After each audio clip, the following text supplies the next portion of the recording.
আজকের চলচ্চিত্রে আমরা দেখব তন্ময় পাল নামক এক হোমো সাপিয়েন্স তাহার বিশ্ববিদ্যালয় এর বন্ধুদের সাথে সাধু মার্টিন দ্বীপ এ ভ্রমণে যাওয়ার গল্প।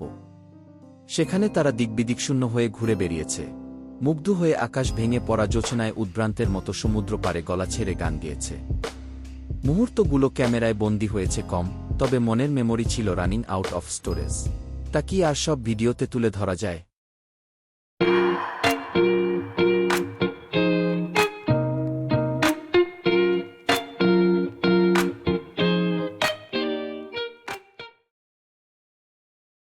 যাত্রা শুরু হয় চুয়েট থেকে কক্সবাজার হয়ে। কেয়ারি সিন্দাবাদ শিপ এ করে সেন্ট মার্টিন এর সেন্ডি বিচ রিসর্ট এ। ২৬ জন ছেলে মেয়ে দুদিন এর জন্য হারিয়ে যায় উত্তাল নীল সমুদ্রের জলে।